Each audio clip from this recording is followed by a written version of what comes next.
الأنبياء والمرسلين العليم محمد رسول المسدد المصطفى الأحمد المحمود الأحمد بلا العالمين بالقاسم محمد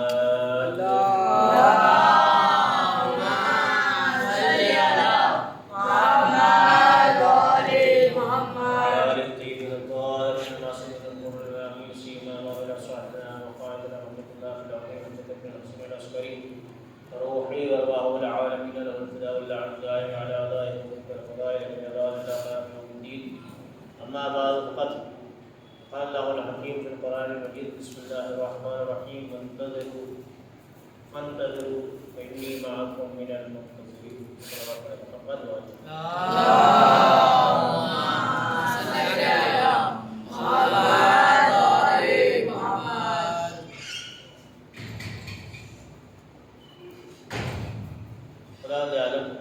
اپنی پاک و پاکیزہ کتاب قرآن مجید کا ارشاد فرما رہا ہے کہ وانتظروا فإني معكم من المنتظرین، تم بھی انتظار کرو اور ہم بھی انتظار کرنے والوں میں سے ہیں۔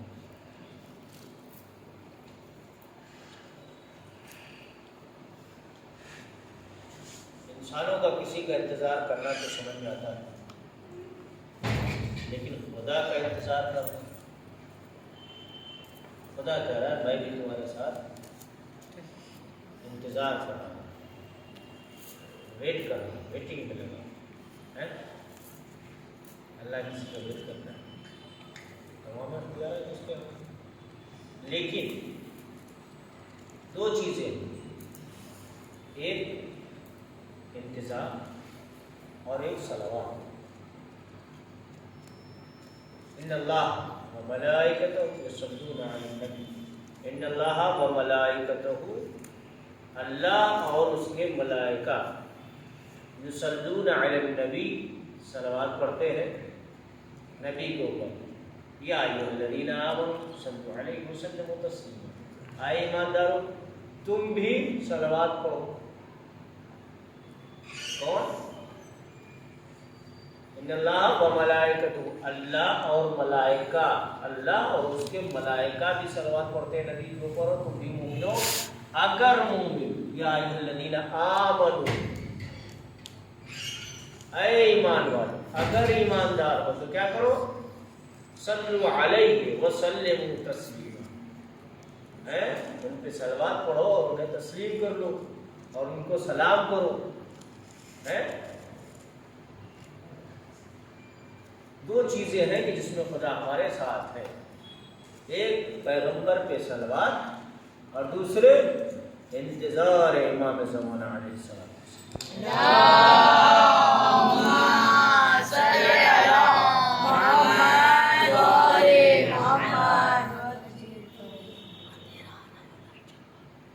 کیوں نہیں آ رہے؟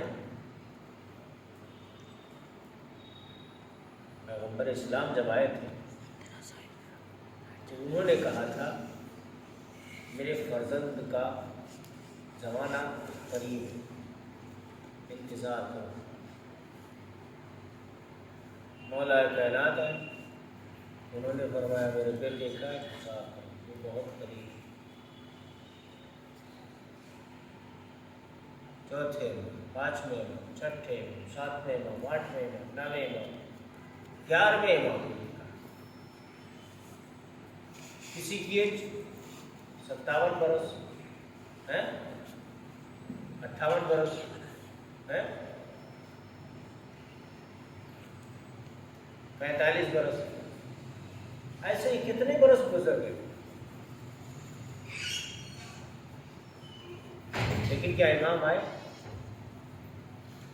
اور وہ کہتے چلے چلو اچھا مان لیتے ہیں، امام آخر میں آئے، اس لیے ان کے بعد پھر پہلے نائب ہے۔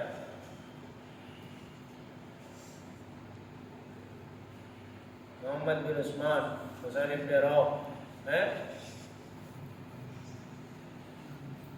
عثمان بن سعید، کتنے ان کے جہاں شن گزر گئے، پھر بھی نہیں۔ ریزن کیا ہے؟ وجہ کیا ہے؟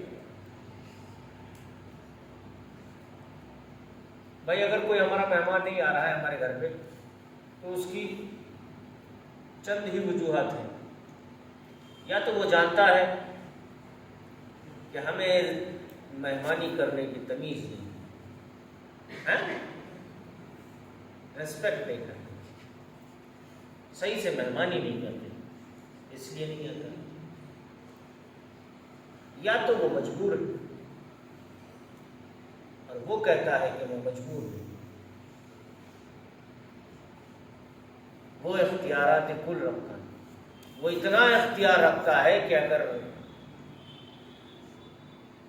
زمین کے 70 یا اس سے بھی کہیں زیادہ پرتوں میں چلے جائیں، ہم سمندروں کی تہوں میں چلے جائیں، وہاں بھی وہ ہماری حفاظت کر سکتے ہیں. اتنا پاور ہے، اتنا اختیار ہونے کے باوجود پھر کیوں نہیں آ رہے؟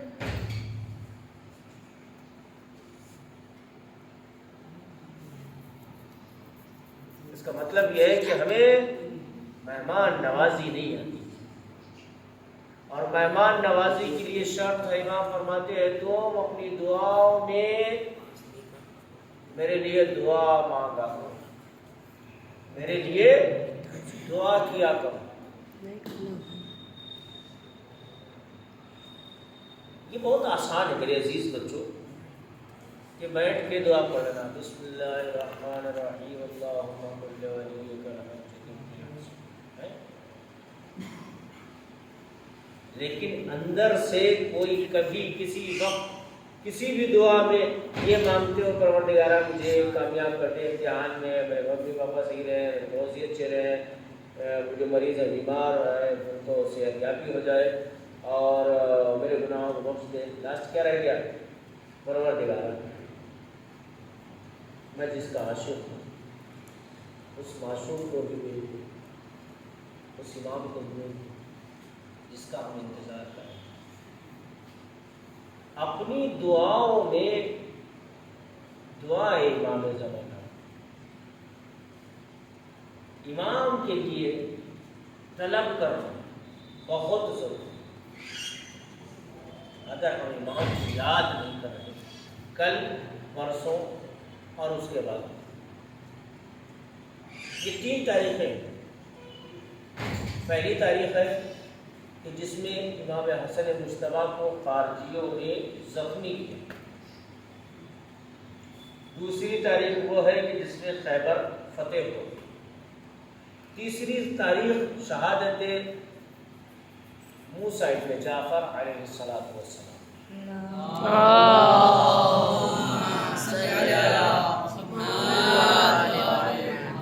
جلدی جلدی سے ذکر کر کے اس کے بعد ختم کریں. پہلی تاریخ ہے امام حسن کو خوارج نے، جو خارجی لوگ تھے، انہوں نے امام کو اذیت پہنچائی. یہ کب ہوا؟ جب مولائے کائنات کی شہادت ہو گئی اس کے بعد خلافت کا دار و مدار امام حسن مجتبیٰ علیہ الصلوۃ والسلام پہ آیا. بہت توجہ سے سننے کی ضرورت ہے. یعنی جب خلافت کی باغڈور پہلے امام کے بعد ہے دوسرے امام نے سنبھالی ہے، امام حسن مجتبیٰ علیہ الصلوۃ والسلام نے، تو اس وقت بہت برا شور زمانہ تھا. کہیں مولا کائنات کو گالی دی جا رہی تھی، کئی ممبروں سے برا بھلا کہا جا رہا تھا، کتنی ہی بے تجی من گھڑت حدیثی روایتیں بیان کی جا رہی تھی علی کے خلاف. اس دور میں اور جنگ صفین، جنگ نہروان، یہ سب جنگیں جو ہو چکی تھی، لوگ مسلمان بہت تھکے ہوئے تھے، تو مولا نے شروع کیا لوگوں کو جمع کرنا. جب لوگوں سے کہا تو کہا مولا آپ تھک چکے ہیں، اب بس کی بات. لیکن اس کے بعد بھی مولا امام حسن مجتبیٰ علیہ الصلوۃ والسلام نے چند افراد کو، لوگوں کو جمع کیا. اور وہ تھے کیسے لوگ؟ کچھ تو ایسے تھے کہ جو دولت کے چکر میں گئے تھے، مال غنیمت ملے گا لوٹیں گے، بھکڑ مال غنیمت کے چکر میں چل دیے، بڑا تلوار لے کے چل دیے. لیکن اسی چکر میں جہاں داؤں پیش پڑا وہیں نصیب کے لے آئیں گے، اور جو لوٹنے مل گیا وہ لے لیں گے. دوسرا گروہ ایسا تھا جو اپنی حنک میں تھا، کس کے؟ خاندان کے اوپر، ہم خاندانی ہیں، ہم خاندانی ہیں، سید ہیں، جیسے ہم کہتے ہیں ہم سید ہیں، فخر سے کہتے ہیں نا سید ہے، ایسے ہی وہ کٹمب والے تھے۔ ایک ایسا کٹمب تھا جس کے سردار بڑے بزرگ سردار بھی پورے تھے، تو وہ کہتے تھے ہم خاندانی لوگ ہیں، اس لیے ہم جائیں گے جنگ کرنے کے لیے، امام حسن مجتبیٰ صاحب۔ تو اس کا مطلب یہ ہے کہ امام حسن مجتبیٰ کے ساتھ کوئی نہیں تھا، وہ سب اپنی اپنی حنک میں تھے۔ تیسرا گروہ ایسا تھا، وہ خوارج تھے، ایک ادھر سے آیا ہے، ادھر سے آیا ہے، ادھر سے آیا ہے، ادھر سے آیا ہے، خوارج لوگ تھے۔ اس میں بھی خاندانی معیار تھا، یہ ہمارے کٹمب ہے، یہ ہمارے کٹمب ہے۔ اس کا مطلب یہ ہے کہ یہ یاد رکھنا ہمیشہ لائف میں، جہاں پہ کٹمب شروع ہو جائے نا، وہاں پہ امام کا سپورٹر نہیں ہے۔ اس کا مطلب یہ ہے کہ مخالفت ہے، مخالف میں ہے، امام کا ایکسیپٹ کرنے والا نہیں ہے۔ اور جو امام کے ایکسیپٹ کرنے والے تھے وہ سر تسلیم کیے ہوئے تھے، ان کو نہ اپنی پیچھے کوئی سرداری دکھائی دیتی تھی، نہ کوئی سردار دکھائی دیتا تھا، نہ آگے کوئی فیوچر تھا آنے والے وقت میں، مگر یہ کہ صرف امام تھے۔ اور جہاں پہ کٹمب بازی شروع ہو جائے وہاں پہ سوچ لو مشکلات، جلدی جلدی سنا دیتے ہیں، تفصیل بحث تو بہت آگے ہے۔ لے کے چلیے کہاں؟ شام کی طرف، مالیہ سے لڑنے کے لیے امام حسن مجتبیٰ۔ جب اس کو پتہ چلا تو اس نے ایک سپہ سالار بنا کے 10,000 کی فوج کو بھیج دیا امام حسن سے مقابلے کے لیے۔ راستے میں پہنچ گئے، ٹکراؤ ہو گیا، ایک جگہ رک گئے۔ جب رک گئے تو امام حسن مجتبیٰ نے اعلان کیا، دیکھو ہمارا جنگ کرنے کا اعلان مقصد نہیں، بلکہ ہمارا مقصد ہے صلح اور امن و چین۔ لوگ بھڑک گئے، کیا کہنے لگے؟ ہم تو علی کو ہی کافر سمجھ رہے تھے، ان کا بیٹا بھی کافر نہیں۔ ایسے لوگ کہنے لگے، ہم تو علی کو ہی کافر سمجھ رہے تھے، وہ ڈاؤٹ میں تھے، اور یہ کنفرم انہوں نے کر دیا۔ اس کا مطلب یہ بھی ڈرنے والے ہیں۔ ادھر کیا ہوا؟ امام حسن نے ایک شخص کو بھیجا تھا چند لوگوں کے ساتھ ایک لشکر کو جنگ کرنے کے لیے دوسرے محاذ پہ۔ وہاں جا کے معاویہ نے، معاویہ کے معنی کیا ہے تو بتائے گا؟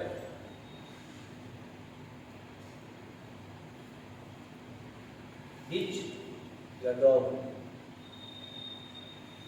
یہی ہے ہمارا کتا یا کتیا، کتے کا معنی معاویہ۔ تو نتیجہ کیا ہوا؟ اس نے چند لوگوں کو بھیجا ادھر اور چند لوگوں کو امام حسن علیہ السلام کے لشکر میں، اور انہوں نے جا کانافوسی کر دی، امام بہت ڈر رہے ہیں، یہ لڑنا نہیں چاہ رہے ہیں، جنگ کرنا نہیں چاہتے، یہ بہت ڈرپوک ہے، ایسا ویسا۔ اور نتیجہ کر کے یہ ہوا کہ یہ صلح کرنا چاہتے ہیں۔ لوگ بھڑک گئے آپس میں، ارے ہم سردار ہیں، ارے ہم فلاں کٹمب کے رہنے والے ہیں، ہم فلاں پارٹی، ہماری مضبوط پارٹی، ہمارے پاس تلواریں ہیں، گھوڑے ہیں، سب کچھ ہے، کیسے ڈرے ہوئے ہیں۔ نتیجہ کیا ہوا کہ سب آپس میں ایسے بھیڑے کہ جھگڑا ہوا، اور پھر امام حسن مجتبیٰ علیہ السلام کو وہاں سے بھاگنا پڑا، نکلنا پڑا، یعنی چھپ کے پوشیدہ طور پہ نکلنا پڑا۔ نتیجہ یہ ہوا کہ معاویہ کے ہی کچھ آدمی تھے، وہ گئے، اور جانے کے بعد امام حسن مجتبیٰ کو راستے میں خنجر مار دیا، آپ کے ران میں، آپ زخمی ہو گئے۔ جب زخمی ہو گئے، اچھا جب بھاگے، کیسے بھاگے؟ لوگ جب لڑ رہے تھے تو امام حسن مجتبیٰ نماز میں، لوگوں نے نیچے سے مسلح کھینچ لیا، مسلح کھینچا، ردا چھین لی تھی امام حسن مجتبیٰ، اس نے ظلم کی، اور آخر میں امام کو وہاں سے فرار کرنا پڑا، زخمی بھی کر لیا۔ امام راستے میں جا رہے تھے تو ایک گاؤں پڑتا تھا، ایک شہر پڑتا تھا مدائن میں جا کے رکے۔ پھر وہاں پہ امام کچھ دنوں تک رہے، پھر وہاں سے لشکر تیار کیا، لیکن اس لشکر نے بھی دغا بازی کی۔ نتیجہ کیا ہوا؟ امام نے صلح فرمائی، امام کے ساتھ اگر امام حسین کے ساتھ 72 تھے، امام کے ساتھ اگر 50 ہی کمپلیٹلی ہوتے تو امام ڈرنے والے نہیں، لیکن 50 تو 50 رہے، 5 بھی ایسے نہیں تھے جن کا سہارا لے کے امام کو نہیں کھڑا تھا۔ ایک صلوات محمد والا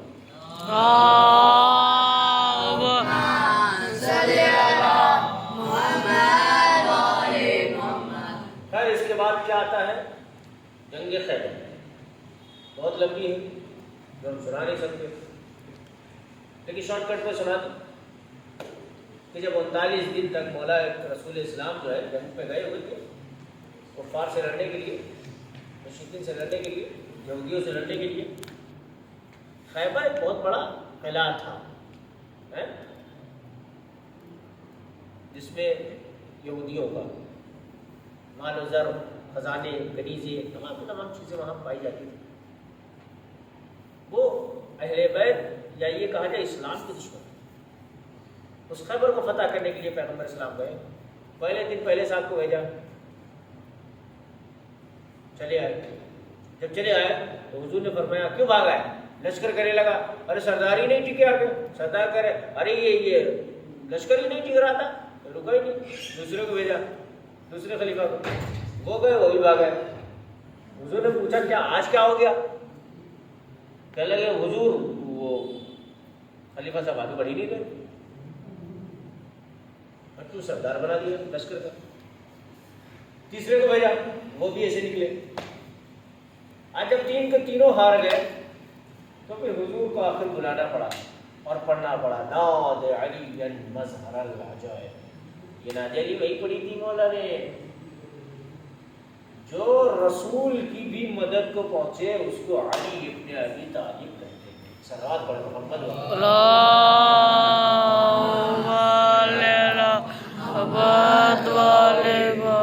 نتیجہ کیا ہوا کہ مولا کائنات کو آنسوں میں چشم تھا، یعنی کیا؟ آنسوں میں چشم، آنکھیں دکھ رہی تھی۔ ادھر آواز دی ناد علی مظہر العجائب۔ علی مسجد سے ایک قدم باہر تھا، ایک اندر تھا۔ مولا کائنات نے فرمایا قمبار میرا گھوڑا لے کے آؤ، مجھے رسول طلب فرما رہے ہیں خیبر میں۔ قمبر گئے، جلدی سے لے کے آئے، گھوڑا لیجیے حضور۔ مولا کائنات سوار ہوئے، قمبر کہنے لگے مولا مجھے بھی لیتے چلو، کہنے لگے تو پکڑ لو، رکاب پکڑ لو گھوڑے۔ مولا یہ کون کرتا ہے؟ رکاب پکڑا دے گھوڑا۔ گھوڑا کتنی اسپیڈ بھاگتا ہے؟ 200 میل تک خیبر، اور کہاں بیٹھے تھے رسول السلام، اور کہاں آواز پہنچی؟ ہوا نے جا کے آواز پہنچایا، مولا کہنا نہیں پکڑ لو۔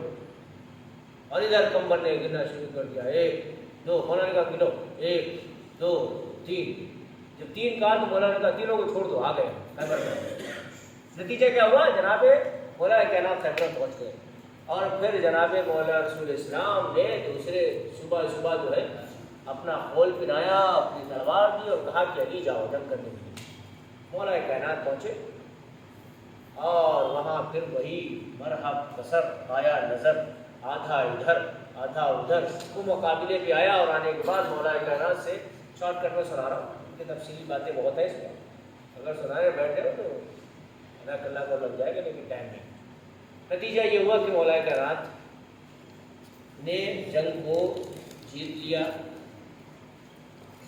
اور ایک خزانہ لگا ہوا تھا۔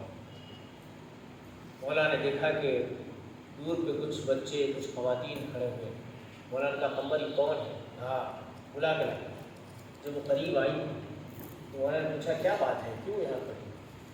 کہا ہم نے سنا ہے کہ کسی جوان نے خیبر کو جیتا ہے، ہم اس کے بارگاہ میں آئے ہیں، رسول نے جس کو اپنا خلیفہ جانشین بنایا ہے، ہمیں مدد کی ضرورت ہے۔ مولا نے فرمایا ایسا اچھی بات ہے، آؤ، یہ جتنا ہی سونا چاندی رکھا ہوا ہے جس کو اٹھا کے لے جاؤ۔ مولا نے سب بیوہ یتیم بچوں کے حوالے کر دیا، اور اس دن بھی علی کے گھر میں فاقے ہوئے۔ یہ معیار عجیب ہے اہل بیت رسول،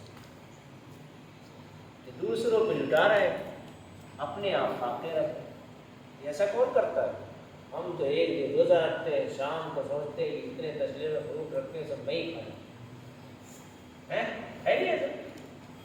لیکن اہل بیت رسول کئی 7ویں امام کی شہادت کی، رویوار کو شہادت کی۔ 7ویں امام کے زمانے میں بے انتہا ظلم کیا گیا۔ 7ویں امام کو 16 سال تک قید خانے میں،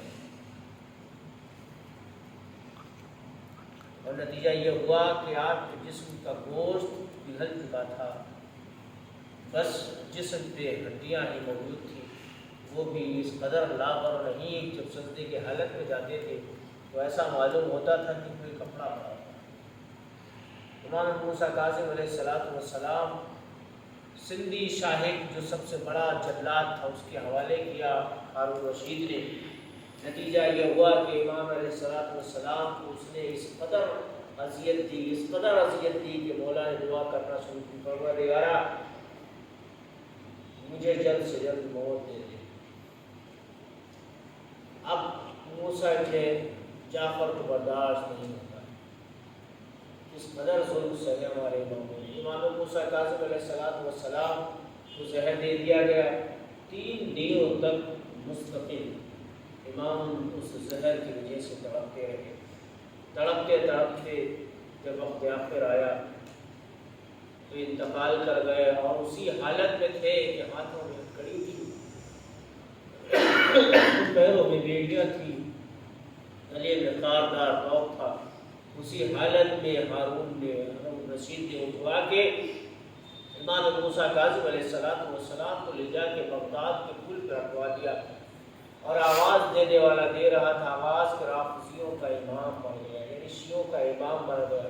میں کہوں گا موسیٰ کے جعفر خوش نصیب ہے، آپ کی اولاد، آپ کے بیٹے، آپ کی بیٹیاں، 19 بیٹے تھے، 18 بیٹیاں، لیکن افسوس کا مقام تھا کوئی بھی امام موسیٰ کاظم علیہ السلام کے پاس ہونے والا نہیں۔ ہاں روایت کہتی ہے کہ جب آپ کا جنازہ پورے بغداد کے ڈالا گیا تھا تو ایک ماں تھی جو پوشیدہ تھی، ایک سیاہ لباس پہنے ہوئے بیٹھتے ہوئے رو رہی تھی، اور جب نہیں وہ سید کونین ہو آواز دے رہی ہو، میرے لال موسیٰ ابن جعفر تمہیں کس طریقے سے بے دردی کے ساتھ ذبح کیا گیا، کس طریقے سے بے دردی کے ساتھ تمہارے ساتھ سلوک کیا گیا، تمہیں زہر دیا گیا۔ امام موسیٰ کاظم کی 18 بیٹیاں تھیں، ایک بیٹی بھی موجود نہیں تھی، وہ بیٹی کے جو معصومہ قوم کہلاتی تھی وہ خود وہاں موجود نہیں تھی۔ کسی کی اگر بیٹی ہوتی ہے تو وہ سوچتا ہے میرے جنازے کسی نے چھوڑی، لیکن موسیٰ ابن جعفر کی 18 بیٹیاں ہونے کے باوجود ایک بیٹی بھی رونے کے لیے موجود نہیں ہے۔ جب جنازے کو لے جانے لگے، مولا کے چاہنے والے قبرستان میں لے گئے، دفن کرنے لگے تو کیا دیکھا کہ امام علی رضا علیہ السلام آ گئے۔ آنے کے بعد فرمایا تم پیچھے ہٹ جاؤ، میں اپنے بابا کو خود دفن کروں گا، میں اپنے بابا کو کفن دوں گا۔ امام نے اپنے بابا کو دفن کیا۔ عجب نہیں، امام جب واپس گئے ہوں گے اپنی بہنوں کو بتایا ہوگا، بہنوں آج میں اپنے بابا کو دفن کر کے آیا ہوں کہ جن کا جنازہ بغداد کے پل پہ پڑا ہوا تھا، حداد کو بلا کے بیڑیاں اور ہتکڑیوں کو کاٹا گیا تھا، لیکن میرے بابا پہ رونے والا کوئی نہیں تھا۔